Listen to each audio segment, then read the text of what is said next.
के राज्यसभा सदस्य रामजिलाल सुमन के काफिले पर हमले की जिम्मेदारी क्षत्रिय करनी सेना के राष्ट्रीय युवा अध्यक्ष उपेंद्र राणा ने ली है। इंटरनेट मीडिया में वीडियो पोस्ट कर उन्होंने कहा, सुमन के काफिले पर हमला क्षत्रिय करनी सेना ने किया है, वो इसकी जिम्मेदारी लेते हैं। दुख इस बात का है कि वो फिर बच गया। कुछ गाड़ियां टूट गई, प्रशासन ने उसे बचा लिया। जम्मू और कश्मीर स्थित पहलगाम में आतंकी हमले के बाद कई वीडियोज और बयान जारी कर सुर्खियों में आई लोक गायिका नेहा सिंह राठौर के खिलाफ उत्तर प्रदेश की राजधानी लखनऊ में प्राथमिकी दर्ज की गई है। ये प्राथमिकी अभय सिंह की ओर से दर्ज कराई गई है। एफआईआर के बाद नेहा सिंह राठौर ने प्रतिक्रिया भी दी है। राठौर के खिलाफ भारतीय न्याय संहिता की अलग अलग 10 धाराओं में प्राथमिकी दर्ज की गई है। इसके अलावा आईटी एक्ट की धारा भी जोड़ी गई है। खुद पर दर्ज की गई एफआईआर के संदर्भ में नेहा सिंह राठौर ने सोशल मीडिया साइट एक्स पर प्रतिक्रिया दी। उन्होंने लिखा कि मेरे ऊपर एफआईआर हो गई है, होनी भी चाहिए। एक मामूली लड़की इतने बड़े लोकतंत्र में सवाल कैसे पूछ सकती है? लोकतंत्र का साइज तो देखो, दुनिया का सबसे बड़ा लोकतंत्र है भाई। धन्यवाद सीएम योगी आदित्यनाथ, धन्यवाद पीएम नरेंद्र मोदी। भारतीय किसान यूनियन के राष्ट्रीय अध्यक्ष नरेश टिकैत को आतंकी हमले के बाद भारत का जल संधि तोड़ने का फैसला पसंद नहीं आया है।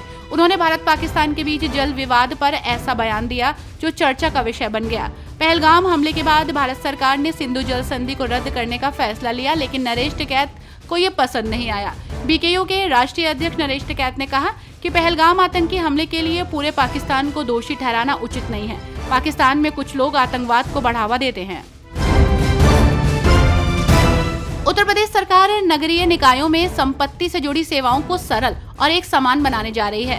मुख्यमंत्री योगी आदित्यनाथ ने निर्देश दिए हैं कि वसीयत, बंटवारा या नामांतरण जैसे मामलों में अब सभी नगर निगमों और नगर पालिका परिषदों और नगर पंचायतों में एक जैसी प्रक्रिया और शुल्क व्यवस्था लागू की जाए। सरकार का मकसद है कि प्रदेश के नागरिकों को समान, पारदर्शी और सरल सेवाएं मिलें।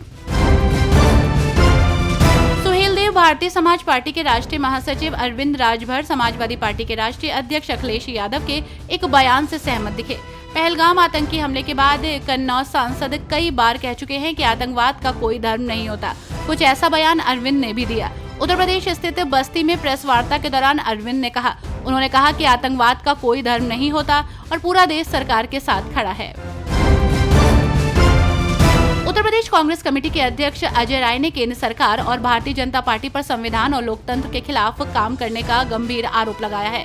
बस्ती में संविधान बचाओ रैली की पूर्व संध्या पर मीडिया से बातचीत में अजय राय ने कहा कि भाजपा संवैधानिक संस्थाओं का दुरुपयोग कर रही है और संविधान को बदलने की साजिश में लगी है। उन्होंने कहा कि कांग्रेस इस लड़ाई में पूरी ताकत से मुकाबला करेगी और लोकतांत्रिक मूल्यों की रक्षा के लिए हर संभव कदम उठाएगी।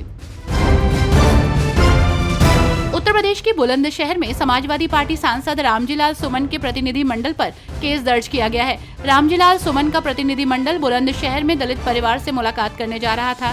पुलिस के रोकने के बावजूद कार्यकर्ता नहीं माने। उन्होंने पुलिस कर्मियों के खिलाफ विरोध प्रदर्शन कर अभद्रता की। रामजिलाल सुमन के प्रतिनिधि मंडल पर बुलंदशहर पुलिस ने सरकारी कार्य में बाधा डालने के लिए अन्य धाराओं में मुकदमा दर्ज किया है।